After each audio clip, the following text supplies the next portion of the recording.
they spend on marketing you? What about the money they spend on promoting you? What about the business trips? What about the hotel room stays? What about the meetings? What about the studio time? All those things factor in. And you have to pay for all of that. As the artist, you have to pay for that, not them.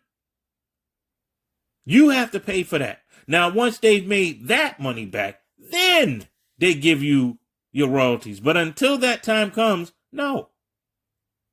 They're not going to do that because they have to make that money back. Now, it's different what Don King was doing with his fighters. Because Don King would be charging the fighters for the towels and stuff like that. Now, come on. That's some bullshit. But as far as like what record labels and stuff do, now, I'm not saying all of them. Some of the record labels are fucking shiesty.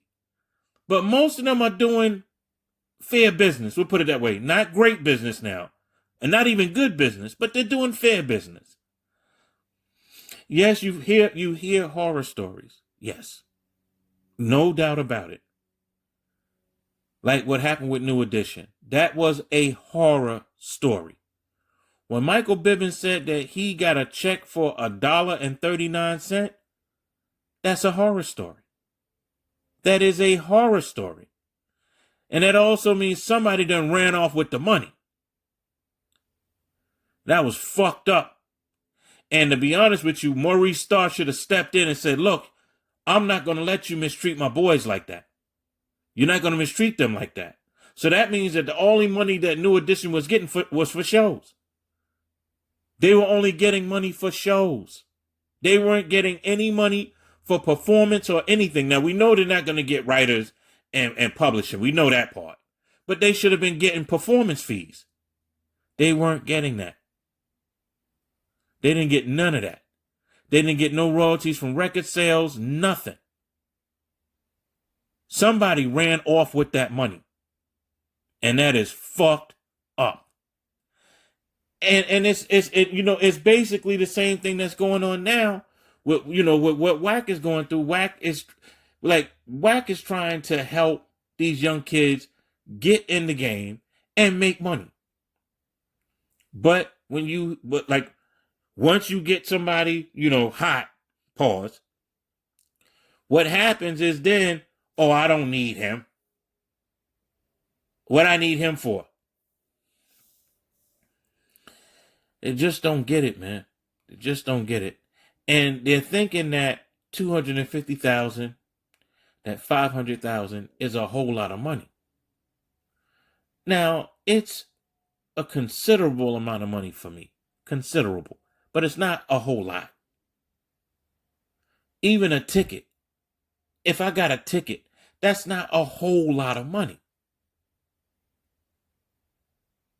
Now, if you talk about 5 tickets, maybe even between 5 and 10, then yes, that's a lot of money for me. That's a lot of money. But one ticket, okay, I work for the phone company, right? And I've been there 34, going on 35 years. Matter of fact, 34 going on 35. So, last year, my income tax, I make between, depending on how the store does, I make between 80 and 85,000 a year. Now, I'm 55 years of age. I cannot retire yet because I didn't put enough money. I didn't put money into the 401k until maybe 10 years ago. That's when I started putting money into the 401k. I hadn't done it until that time. So I have to wait probably until my mid-60s, or if something pops off now, with what I'm doing on the side, then I can leave my job and do whatever I need to do. But until that time comes, I can't go anywhere. So even with a ticket is what I would need to retire. Maybe half a ticket. A half a ticket, I could retire with that. 500,000, I could retire. But I would need a ticket to retire and be comfortable. I would need a ticket. So now that's just somebody who works for the phone company. Imagine a celebrity. You cannot retire with that kind of money. That's no money. That is no money. You're talking about at least, all right, imagine being Jay-Z, right? Jay-Z's payroll a month is probably like around about 10 million. Now that's just his payroll. So now imagine all the other shit. It's nothing you're going to be able to do. You know what I'm saying? It's no money. So when these people are talking all the shit they talking, yeah, well, you know, fuck whack and all that stuff. I'm like, you do understand that this really isn't any real money. Now, it's enough to take care of a couple of bills that you doing, but what you need to do is shut up and listen to what whack is telling you.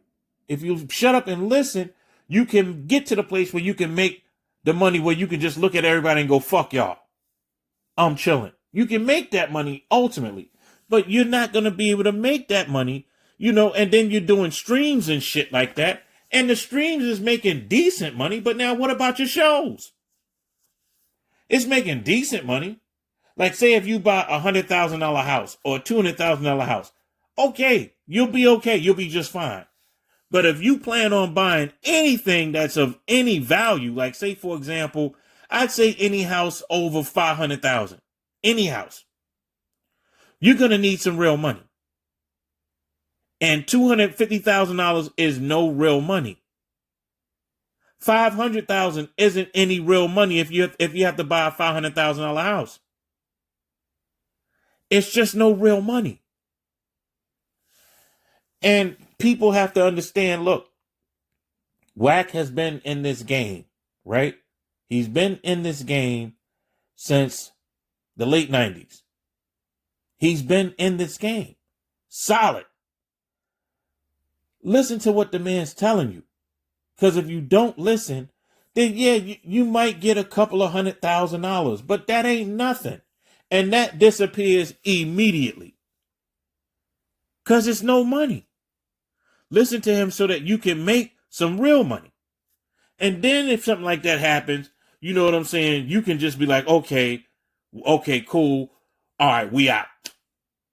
You can do that. But if you can't do that, if you have under $1 million, you cannot do that. And then for somebody with some notoriety and a name, even $1 million, you can't do that. Like, for example, you cannot have $1 million in the bank and buy $1 million house. That's stupid. If you're going to buy $1 million house, at least have $3 million in the bank. It just doesn't make sense.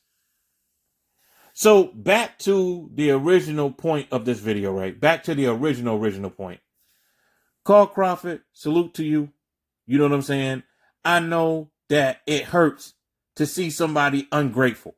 I go through that myself with the artists that I was working with. I know it hurts. But it's better to do it that way than to have total animosity to the point where you can't even be in the same room with this person. And that's all I got, y'all. Once again, shouts out to the almighty LDBC. And that's ldbcsports.com, ticketvmedia.com, and A Weaponry on Shopify.com. My name is A Weapons. Peace.